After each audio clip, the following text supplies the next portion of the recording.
Gilmore Girls and iconic scenes. Pretty much every episode of Gilmore Girls had at least one. And I'm willing to bet that you could tell me your favorite iconic scene in less than 3 words. Today I'm going to share one that will take 2 words. Jacksons Pajamas. I'm sure right now you are transported to that moment where Jackson is standing in the closet waiting. We are also waiting to see what is going on. Why was there a thud? And why did that refrigerator door not close? Hi, I'm Valerie. I share a lot of fun facts from behind the scenes, which are only possible when you engage with this video on the FYP. I worked on Gilmore Girls, and my favorite moment on set is the story behind what it took to get those picture pajamas on screen. It's the day before shooting that scene, and we're still working on the previous episode, and we don't have a script. We're working off an outline.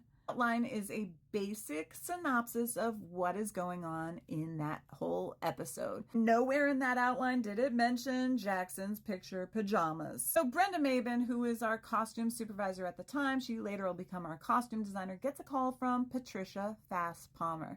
But Patricia calls to give her a little heads up that Jackson is going to be wearing picture pajamas of himself as a wrestler in high school, and that scene would be shooting bright and early the next morning. Basically says, hey, this is the scene we would like to shoot. So Brenda comes down to set and says, I need your help. So Sasha, my set partner, covers my job on set while I help Brenda figure out what we're going to do about these pajamas. She asked me to go find Jackson to see if he had any pictures, and when I found him, he's like, well, not here, but I do in Seattle.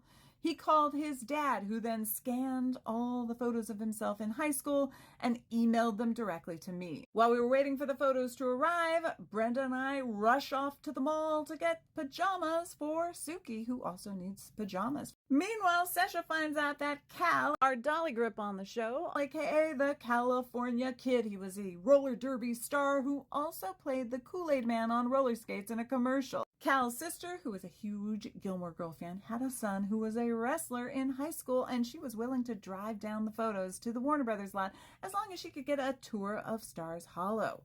Brenda and I are at the Burbank Media Center, which is where we would later film scenes in a mall. We're looking for pajamas for Jackson and Suki, but we cannot find any white pajamas for Jackson. When she remembers she has a pair of white pajamas from Bill Cosby. Get your mind out of the gutter. She worked on Cosby.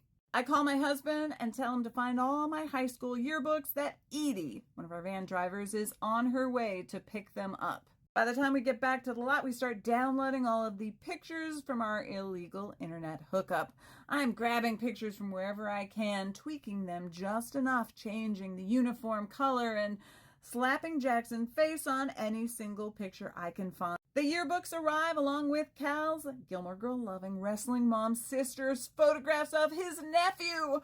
As soon as I'm done tweaking all the photos, I hand Brenda the disc and she rushes off to see the Wizard screen printing shop down in Hollywood. That's another story. If you know, you know. Wizard takes all of the images and transforms them into iron-on transfers. Brenda then heads back to her home where she finds Bill Cosby's pajamas. Again, get your mind out of the gutter. Then she sets up her ironing board and starts to cut out all the images, ironing them on in the middle of the night until she realizes that she just does not have enough. So she heads down to the all-night Kinko's where she makes more copies until it is time to go back to set.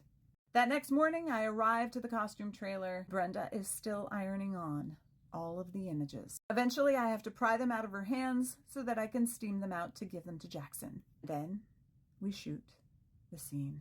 Whenever I see that scene, that's all I can think about. And that closet wasn't there the day before either.